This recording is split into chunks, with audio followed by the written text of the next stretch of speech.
Good evening. You're listening live to the Extreme Eight, the Two Extreme Movie Show. What the hell am I saying? My name's Rob, your host. This Extreme 80 is a brand new channel. I'm of course broadcasting live from the Pine Hills Palace, just west of Orlando, Florida, and I have with me tonight to cover the 80s classic Vision Quest. Special guest, as always, the real Dr. V. Good evening, sir. How are you? Doing all right. Broadcasting from my basement, just pumping up the volume.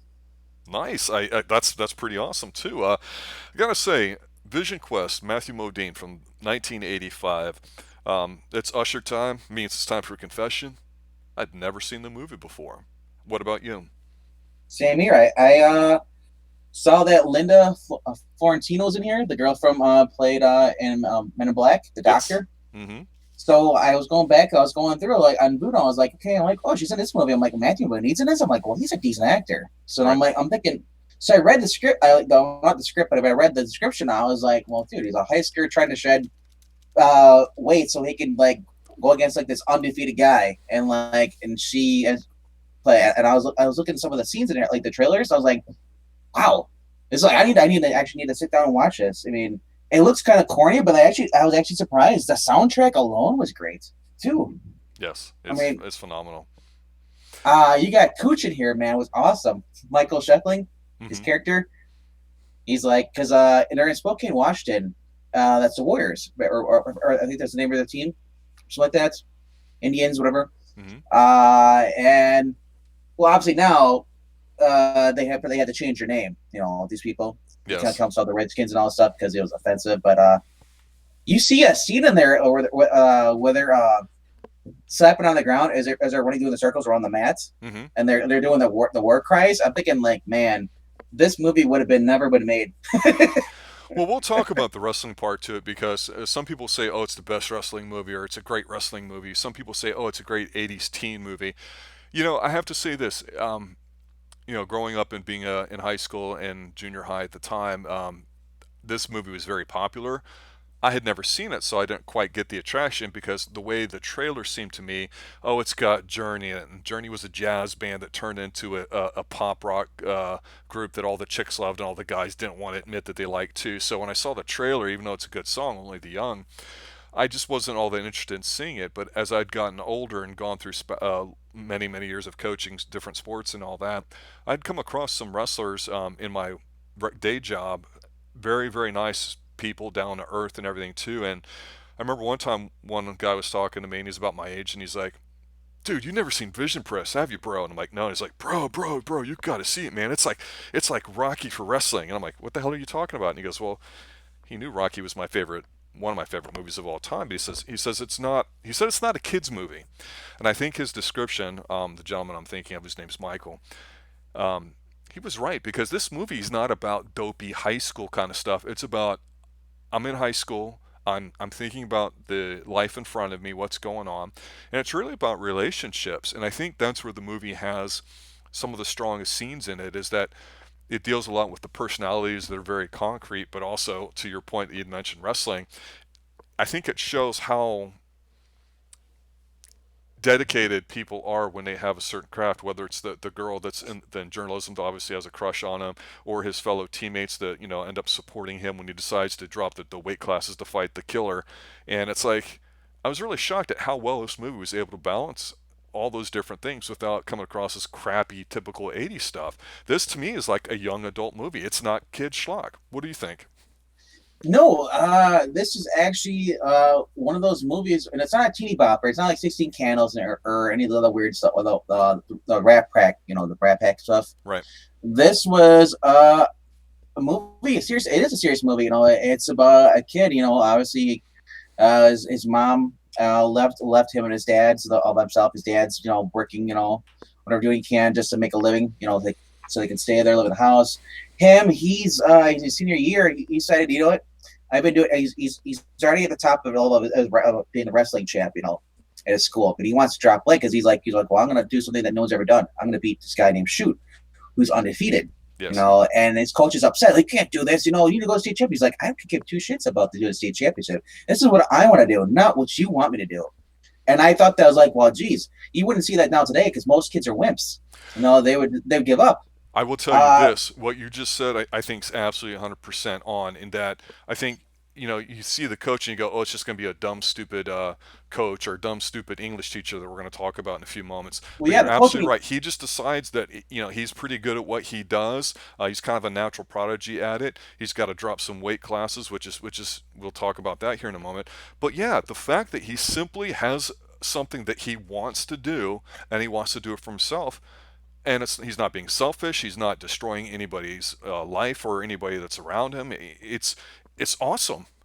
It's and whether he does it or not, of course, is irrelevant. The fact that that's what he wants to do, he has a goal and he's setting out 100% to do it. I think is phenomenal. And you're right, for that and other reasons, those kind of movies don't really exist today that I can think of. You're absolutely right, Doctor. And the thing is, like, this is he is so his character, Matthew Modine's character is Loudon Swain. So I was like, he's so determined as far as what he wants to do to accomplish his goals. He's not going to let anybody stop him, but he's not rude about it either. He's not, telling, showing people, telling him that, shut the fuck up, I'll do what I want, or criticizing people. He's not a political activist. Right. He wants a goal. He wants to be personal goal. He wants to do. Uh, he's got friends who are basically, kind of at first didn't understand what he was trying to do. They're kind of hurt, but then he realized, this guy, he's actually going to do it. And they actually supported him. There's a great Yeah, line in the Conan movie a few years from before this where Conan's growing up physically and being trained and all that as a slave, and the phrase is something along the lines as he began to notice his sense of worth, like he began to have meaning, and that's what's beautiful about here. Like you said, he wants to do it for himself just to see what he's made of. It's not like he's, oh, if I beat him, I'll win $1 million, or I'll get the scholarship, and life will be great, happily ever after, and all that. No, it's really almost a live for the moment kind of thing. there were some cringe parts in her too, where he's like, where she starts living with him, where they have to give her a spot. He goes in the basement and he's living there. Hmm. There's a scene where he's putting away the clothes and stuff, and like he's sitting, he's supposed to kind of he's sniffing his shirt. I'm like, what is he doing? And I'm like, it reveals That's he's the got a first pair thing of it says. Don't sniff her panties, and he's he got a does. pair of panties. I'm thinking right then and there, man. Well, I tell you what. Before we talk about her and what she means to him, and the ending of the movie, let's talk a little bit about not even the Oh, wrestling, but the. Some people say this is a movie about his sexuality, about what he doesn't know that he's heterosexual or that he's gay or whatever. And I didn't look at it from that point of view because he admits to her later in the movie that hey, he's a virgin, and he doesn't think anything is wrong with it, but it just didn't happen. And where Modine's performance I think shines in here is in the way he talks, the way it's written. It seems realistic. There's not a lot of dude broing going on. There's not a lot of you know stuff that you would have in today's worlds, and there's not a lot of PC stuff in there. He gets hit on early on by a gay guy, at his job that he's working at, and he refuses him. The girl that has a crush on him that does the one stuff says, "Oh, I think I'm in love with you," and she says it kind of in a friendly manner, but he faints because he's trying to lose weight, and that was kind of yeah, scary. he's hydrated himself. Yeah, Yeah, he's so I dehydrated. mean, the movie they focus on his opponent, and everyone goes, "Well, males rolling around, in these tight little outfits with each other, and how can you not get I, aroused and all this stuff?" And I'm like, I don't look at it that way. And even Modine's character has a line in here: "Wrestling's not a team sport; it's an individual one," and he's right. And it's like, so even though the guy he's fighting is a monster when you do see him, he is, yeah, he's the real deal there's in real life too. He's no I, pushover. Yeah, I mean, I know what you're talking about. There's one of the reviews I've seen on this on Voodoo is by this guy. If I'm not going to list his name because he's not important, but mhm. what he said is like he said, I would hardly be the first critic to suggest that wrote wrote sports movie structure and the presence of Linda Fiorentino as an impossibly available older woman masks Vision Quest's strange homoerotic subtext. I didn't see any homoerotic subtext. I saw a kid who, he felt ashamed because, well, he was a virgin, and all his friends, were saying like, "Oh, dude, you gotta go get pussy," and stuff, and like, and that's the thing with society where it's like you're gay if you don't if you're a virgin. I disagree. But in the Uh, 80s, that was almost like a thing, you got a yeah, girlfriend now, oh, well, you're gay, and it's just stupid yeah, junior high stuff, but there's oh always yeah, that peer pressure of just, because it's like you wanted to make sure the people in your group weren't who you were, and it's not that people weren't gay or didn't, maybe experiment or those kinds of things, but it was just, I think a lot of people have taken this movie out of context over the years because I think it's spawned a new generation of people who are interested in the 80s. Not just that, but wrestling. It is a wrestling iconic movie, no doubt about it. But I think Well, the whole sexuality thing, except for him, becoming a man because of her at the end, I think it's really more about just that personal accountability, him trying to find himself. oh, definitely. His relationship, I thought it was really interesting because this is a small hometown. I don't know how big Spokane, Washington is now, maybe, or what it was back then, but you get the feeling it's just a small town where everybody kind of knows everybody. He lives out in the suburbs, and then he works in the city. Well, the thing is, he would run over to like everywhere. Yes. You don't really see that nowadays, because people are like, "Oh, I'm gonna take a bike or I'm gonna take a car." Like that's why would I run like use car? I hear that all the time from other people. I thought it was his relationship with the cook that worked at the hotel he worked at. Now the cook's an His, alcoholic, but you can tell they have a decent relationship, and he's not giving advice. He's not riding him. He's just there listening. He's treating him like a man who just happens to be 18 years old. I never got the impression that the cook was alcoholic. I did just because when he gives the Pele speech later on, because he's actually going to go see him wrestling in the final event. You see tons of alcohol everywhere, and he's some crap hole place. Maybe he's not, but that's the vibe that I had. I just think as a guy, as far as that, he's a single guy, so he maybe doesn't put him away. If you live with a woman, you have to hide all that stuff, or you're not allowed to have a lot of things, because sometimes guys are simps when it comes to being married or relationships. But yeah, they have a good relationship. At the end of every time they have a little conversation, they do the arm wrestling thing, and that's kind of cool. It's like, oh, I'll never be able to beat, the high school wrestler who's, working his way towards the state championship. But there's that great scene uh, towards the end of the movie when you find out how serious things are with him trying to lose weight because they're arm wrestling and they're struggling, and he can't quite get the old guy down, and it kind of shows their biceps as they go down, and then you see some drops of blood popping out, and you're like, this movie, again, what this movie does good is it has a lot of great characters, but it doesn't tell you what's going on. It has people having conversations, and you're watching the relationships just happen. Nothing feels forced, but even with here, with the scary scenes of what it's like to cut a lot of weight over a period of time, that's really, really stressful on your body in real life. It's no movie kind of stuff. So when they put scenes in there like that, that's what made it. I gave it to me some authenticity, because the wrestling, while it's about a guy who wrestles, it's just whatever the sport happens to be, and of course it happens to be an individual sport, which coincides with his ability of wanting to find himself. It really is a movie about personal liberty, responsibility, and trying to do everything.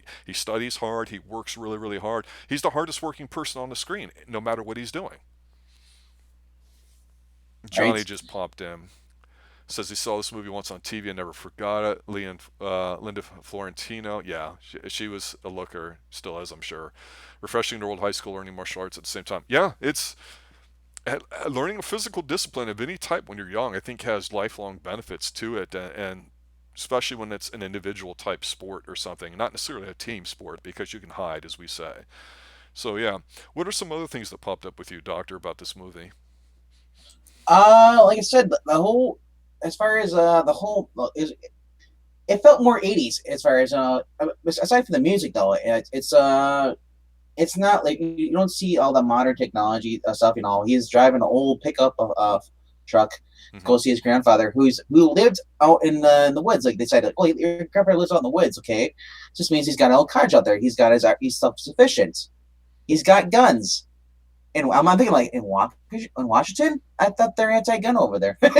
It's like, They are in that whole Seattle area, and that's of course big liberal but part. But in that eastern and Washington area, well, that's the that's other very thing, individual type this was still country. 80s, where she says like I got sick of trying to hitch rides, so I saved my money and put it all into his car. Yeah. People were back then. People were instead were you get hitchhiking. Yes. Nowadays, you don't see that at No. all. No. I mean, the old joke back then, and we saw it in Thanksgiving, that really bad horror movie, where it's like, grass after pass, as a joke. But people would hitchhike and stuff, and it fell out of favor probably in the '90s, I'm guessing, I also especially with the new generation. People were just I scared. thought I thought it was funny when she hit him, like because he got the idea that she was sleeping with his teacher Hmm. when he liked her, like he got mixed because he's being a kid, he's being an idiot. He He was walked by a jealous. diner, Yeah. he was jealous, and he tried to manhandle her onto the bed. And she hit him in the nose. I kept thinking the rest of the movie. I'm like, man, she really messed up his nose. He bleeds now all the time. We got a bleeder but, over here. Another theme of the but it's movie. but it's actually from his weight loss because he's whatever he's doing, it's not healthy. Like Exactly. you already said that. And nowadays, he wouldn't be able to wrestle. They wouldn't let for how much weight loss he dropped. Yeah. But then the other thing was funny about this movie is like I said you offline before we even went is like the guy plays shoot. He's a bodybuilder. There's no way Matthew Modine, string beam, would even be able to do anything. No, no, no, no, no, no, just no. And then the guy is a beast, and everything too. And then the real famous scene with him is, after one of the matches, Modine's going in the, he gets a medical DQ because of a bleeding nose, and he's pissed, and he's in there, and he's washing his face, and the camera pans up, like right behind him, like, oh, you get the over the shoulder shot of his head just standing there. I'm like, holy crap, this guy's stalking him, and he's actually the weakest character in a sense that we're not given much of a story behind him other than he's undefeated and everybody talks him up like he's a big game, but he's the least fleshed out character to it. And for this movie, it works. We don't need to know that, but still a very intriguing character. I mean, the guy in real life has got quite the impressive resume to it, and a lot of people still to this day think of him as the wrestler in the movie, not necessarily Modine, and I can understand that too. But The other thing that really didn't make sense to me is she's from New Jersey. She's going to like San Francisco. Why did she go up to Washington? I think because where you start off there, that whole left coast is really known as artist enclave and stuff, and it was probably just the thing to do, crisscrossing through Minnesota through all that because that's all pretty liberal and small, and it's probably just easier to do that on the straight pass, honestly. That would be my reasoning about it. But going to San Francisco to be where all the artists and hippies are, that had been a thing since at least the '60s, if not the '50s, or My even earlier. my I mean, she said she spent like $11 or how much did she spend for that car or whatever I thought she she said put 1100 because or eleven cars now. I mean, hundred. you could get a drivable car for around a So, thousand so I'm thinking, bucks. so I'm thinking she did that. Why didn't she just get a plane ticket? I don't know. Don't really care because if she did, she wouldn't be in this movie. I mean, that's what it comes down to. that's it's a little thing. The little things that kind of like just throw me off. As like okay, but like well, but yeah, this movie's been as being listed as a drama or inspirational movie. It's also been listed as a chick flick because it's a romance thing. But I actually thought it was a guy's movie. Actually, watching this, here's a guy proven to be think he could be a man. He's like do what he wants to do, and he's gonna do it, and he gets the girl. I All right, mean, I want to disagree with you on that because this is one of the things about the ending that I actually liked. Forgetting that he wins the match. Okay, I thought I mean, if you just listen to her dialogue as they're talking and communicating, you and I know, and I think most people who watch this, from the males that are watching it, generally understand what it's like being a guy and being that young, and you can relate to the awkwardness that he has, and as you said, ashamed in situations talking. I totally agree with you on that. But what I think about her being about 20 years old, and as she said, early on, yeah, I've been on my own since 14. So she's kind of seasoned in the ways of the world. She's not a slut. She's not trash. She's trying to do something. She has her own little dream, and she basically is telling him. She's like the female spirit, the Miss Universe that's telling him, hey, look, I'm a babe, I'm a woman. If you listen to me, I will tell you what the secrets of the female universe are. And it's like he's not getting it because he's just so focused on himself. And she even says to him, basically, I'm going to go there, I'm going to be an artist, and you're going to go to school. So she's giving him the boundaries. She's telling him that's what's going on, and he just doesn't see it because he's just naive. He's inexperienced with women. And then, of course, you see the fact that she pulls her own weight around the house and everything too. She's not a bubblegum chewing bum. She's not a freeloader. She does carry her own weight. And of nope. course you see them, kind of get romantic or whatever. And then towards the end of the movie, when they make sweet, sweet love and it's passionate, he's like, yeah, that was good. And she's just kind of like not saying anything. It's like, it was good, wasn't it? He's still not fully confident, but you knew that was exactly the right time for her to leave him because he had to go. And she says it perfectly when she shows up to watch his last match. As she talks to him, she goes, "Hey, you would have given up everything that you wanted to do right there in that moment, and that's not you. That's not what you wanted to do, and I I'm don't not see. either. So go kick this guy's ass." So he needed to get that Adrian Yo win, just win for me, Rocky kind of speech. That was Linda's version of it in I here, and kind it of was disagree. I effective. think he still would have went to the thing. It's just that if anything, he almost missed the match because he wasn't going to do it because she left him. Yeah, yeah. That's the sense I got because she said, I'm going to leave him, and without saying goodbye, really hurt his feelings. And I thought the point where he wasn't going to do it at all. He must miss the weigh-in. I think most people would argue that women in general are not direct, despite the fact that women generally are great conversationalists. So they hem and haw and they beat around the bush, and you're supposed to read their minds and all that kind of nonsense. And we're guys, we're binary, where everything is 0 or 1, yes or no, or so you're telling me there's a chance. I mean, that's those are really pretty much the only options. And So so you're saying there's a chance? because he doesn't get it, and she's like, well, I don't know how to say goodbye, so I guess this is goodbye. And she's upset, but she's going to go do her own thing. So even though she really did like him, respect him, had a fondness for him, it wasn't going to be anything more than literally a summer romance. Not even that. It was really a fling, if you will. And right, wrong, no matter what your morals are about it, I don't think anybody, when you're that young and a virgin, you get to pick and choose how things are going to go, and that's part of the nervousness and mystery of it. And you see him. You're right. He is beside I, himself. He I doesn't like want I to like do that. the match until he gets the a-okay from her. I like to think. I like to say. I think that she changed her mind. She was going to leave him, came back, and watched his match, and they ended up together. But that's me though. I like happy endings. Well, he does the voiceover, and he says in there at the end, after he wins the match and his arms raised, he says something like, I always think about that 6 minutes, rolling around on the match, and I think about my time spent with her, and that's it. So he's obviously not with her at this point, no matter what age he's supposed to be with it. Yeah, So I look at that as like an older man looking back at his younger age on a woman that had a very profound influence on him in a positive way, because this movie is not all puppy dogs, roses, and ice cream or any of that kind of stuff. no, His no, best friend who says, "Hey man, you had a vision quest," and he talks all the spiritual Indian stuff, which turns out to be fake. yeah, Doesn't really matter. He plants the seed in him, which is what the dude. I like important his thing is. mohawk though. Oh, he's rocking a good one, but his father's beating up on him, and he's not trying to strike his father back. And then, like I said, I think his friend that he works with, the older guy, I think's an alcoholic.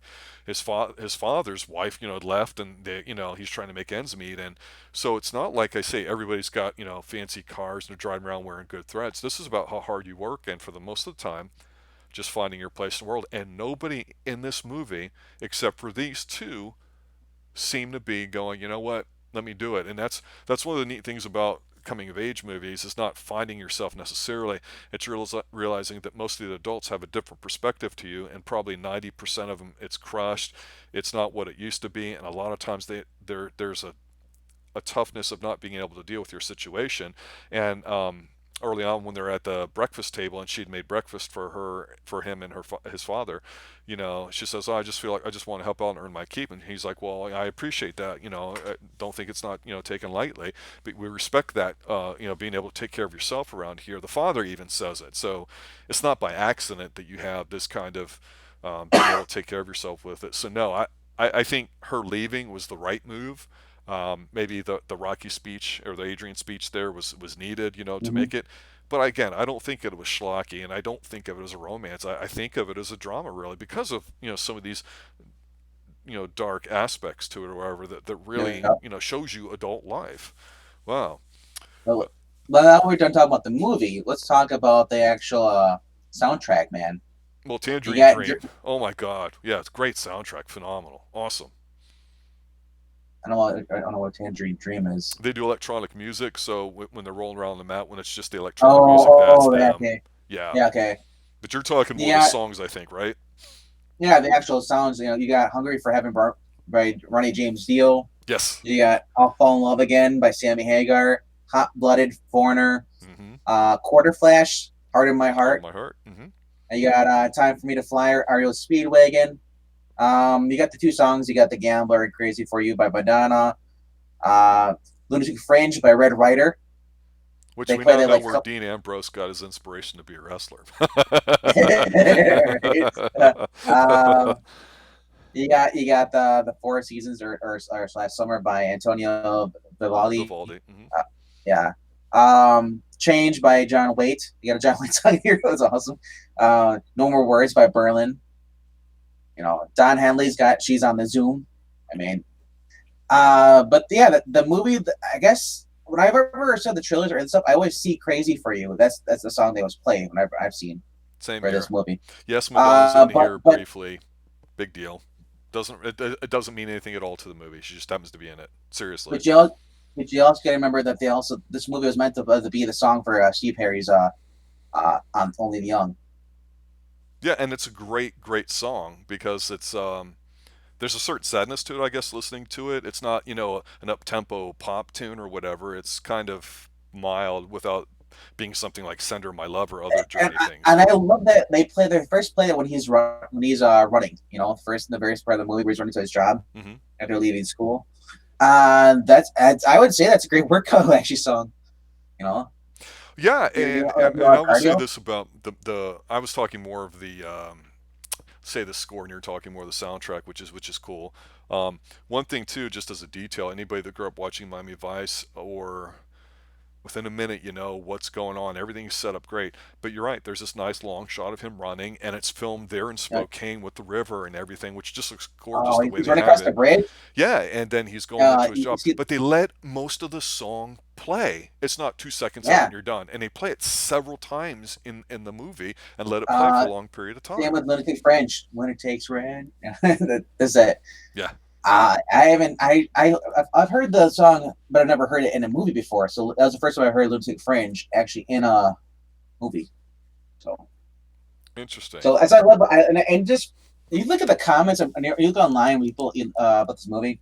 People are like, dude, like the 80s, man. The 80s were all about having fun. We weren't a bunch of old stiff dicks. Like everybody is today. Everybody's all anal as be activists. If you're an activist back then, you had the Peace Corps. Yeah, you still had those weird people, left over. But if anything, people are like, hey, let me live my life. I'm gonna do it. And people were much nicer back then too. You had, yeah, you had the leftover way of the whole Reagan and the Cold War, ending. Hmm. But man, compared to what like now today, I think we need to get rid of technology. I mean, it's bad for us, but I think we need to go back, get rid of the cell phones, go back to the rotary phones. As much as we hate it, or even touchtone phones are fine. But get rid of this internet, get kids outside doing stuff. It's I can't argue Because with that. I mean, I guarantee you that if this would have happened, this whole lockdown situation we're doing right now would not have happened in the 80s. Never would have happened. oh, I definitely not. And no matter what your thoughts are about that and everything too, I'd sit there and say you don't really know the politics of the people behind here, small town, big town individuals. You just don't, and that's kind of the beauty of it. It doesn't really deal with all the things. It deals with relationships. It gives you characters that are fleshed out enough, more than typical in today's things that just check boxes. And that's what makes the movie really great. To me, it's an '80s extreme classic, and I really wasn't sure about it because I thought it would be a schlocky teenage romance, and it's not. It's a drama, and it's definitely got some adult themes to it. And I'm really glad that I actually watched it because there's been some '80s movies that I haven't seen, and I think it's pretty neat. And I will say this one great scene, and then I'll hand it over to you for your final thoughts. Is that when he's getting ready for the final match, he just makes the way in, and Lunatic Fringe plays for like the fifth time, and he starts like jumping rope and warming up, and it's just like it's the training montage is what it is, but the lights It's coming Rocky. down from on top of him while he's in there. It is a training montage, and then all of a sudden the doors open up and he runs out like in one big motion. Like, okay, that's kind of cool. I can see where people were real fired up and pumped up for that. The match, whatever. But I like that a lot, and I give Modine a lot of credit for the weight gain, the weight loss, the training that would be required to play in a role in that. And of course, Schroot's character is just phenomenal. The guy brought it. He's the Clubber Lang of these kind of movies. It's just a big impression. When they're walking out to the stadium and he's carrying the pole on his back. Like walking up doing stadiums. This Yeah, awesome, yeah. awesome, Oh awesome yeah. scene. So let me ask you, give me your favorite scene and then your final thoughts. I gotta say, my favorite scene out of this whole entire movie is just him. Just is a it's a combination of all of them. But him, Matthew Modine, just being a dork. He's like I said after they had sex, like, how was it? Was it great? No, he's like, or before he's like, he's like, they had sex again. He's like, that's great for cardio too. You know, like, he's all about working out. He's like everything is, he's like, he just had sex again. He's like, yeah, it's like, yeah, I really did some cardio right there. He's everything he's talking about. It's just him just talking just weird nonsense. Like, and he starts talking about every time he talks to the cook, and cook's like, this kid's on crack or something. He's like, he's Where's the talking about drink?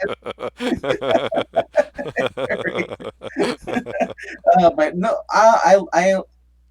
the scenes in here where the guy is upset because the one other wrestler, he's like, if you weren't on a team, I'd kick your ass. And he's like, what? I'm like, just looking like, yeah, sure you are, And then it turns out like, but as soon as he like did that whole thing, the coach said, "Oh, I don't want you to do this. You're not gonna do it. You're gonna do what I tell you to do." And he went out and he ran.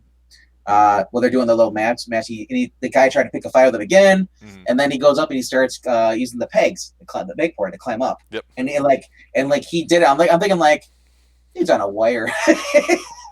Don't know. Don't but know. Don't care. but when I see something like that, I think of like the scene from Arrow with Stephen Amell, where he's doing the thing with the poles jumping up. Yeah, it's because of Vision Quest you see that in like Arrow, but also of course Baywatch. Remember, there's the whole scene where they're doing it during the training. I'm like, okay, that sucked compared to Vision Quest. I no apologies. But I'll just say this: the very opening scene is always going to be my absolute favorite. Him running, and you're seeing the scenery and everything. Going across the bridge. I'm thinking like, is he on the side of a bridge? Is there a road track bridge? Is it a normal car bridge? No, Yeah, they it's didn't a really great like, they're scene. zoomed out. Yeah. But yeah, the whole thing. And I'm thinking like they're showing him running and running. I'm like, it's nighttime. Like, and he's running. And they're showing that bridge, the Skyway Bridge, thing Hmm. for people to walk across. I'm thinking like, oh, probably here he comes. I'm like, here he goes. It's kind of corny, but I kind of like it though. It's wholesome. Uh, We've said it uh, before about other films. can you imagine that? You don't have to recreate the wheel here. Just have some decent characters, some smart writing, and it can be in a small town, big town, whatever, that which can be a part of the background of who they are. And you've got something watchable. I don't understand why people have to make things so damn hard these days. I'll say this: you watch this movie, and then you go to watch Teen Wolf. That would be rad. Uh, no, but yeah, he's Johnny's bringing up Rad. My brother was watching the other night. I walked away from the auction on Angleton's I Love Comics channel, Hmm. uh, and I was he's like, first I'm like, what is he watching? And because I seen the diner, the guy at the baseball hat, I'm like, holy crap, this is Rad. I've only Yeah, seen it twice in my lifetime. I've seen the skateboarding movies, but I don't know if I've seen the BMX one because I have Rad's a with Lori BMX one Loughlin. too. Lori Loughlin comes, the guy who wants to do a BMX thing, and the evil guy. The big corporate guy, and he sponsors mongoose and all stuff. They have, Hmm. they're trying to push mongoose and humpy bikes back then. In this Yep. movie. So they're doing the BMX thing. And he's like, this year I'm gonna do it. I'm gonna win. He's been training and stuff. He can do all the trick stuff. And it was just him versus like the small guy versus like the big corporate guy. That's what the whole story was. But Well, he I might meets have to check that out because it sounds like he, it's he perfect for meets this he meets extreme this girl 80s. Roy Lapa, and they have like a little romantic like dance scene on bikes doing tricks. Well, I remember. I had said at the beginning of this show as we're closing up here that it was Usher time. I had a confession, and you did as well, in that we had never seen this movie before. So that's awesome. I have one more confession as we fade out for the evening, and that's this.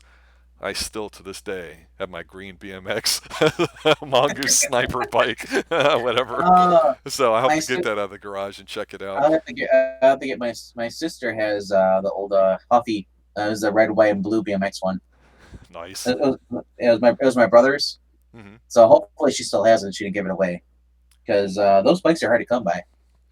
Yeah, I And know. dude, had the rims were like the hard plastic, so it had like Hmm. the red, and then they had a white one. Hmm. It was a blue frame. Sounds like we have some research to do before we put up Red if we go to watch this. Yeah. What that dude? Rad, Gleaming the Cube, all great movies with that. Thrashing, another one. Well, I will say this as we close out here. I want to thank everybody for showing up, listening, sharing, getting people involved on Twitter, on Instagram. I've been getting a lot more feedback lately on some of the different shows, some of the comments on older ones that you and I have done, Doctor. And I gotta say, it's we're growing here on the Extreme Movie Show with all the different channels, and because the Extreme '80s. A lot of times people think, oh, they're just cute, fun movies. We've talked about them, some of them at length. We've talked about some of our favorite ones, so we're just scratching the surface of it. And so it's always interesting to say, hey, what would be a fun topic, and deciding it's a lot of fun too. So I'm glad, Johnny, that you put in some recommendations that you want to hear too.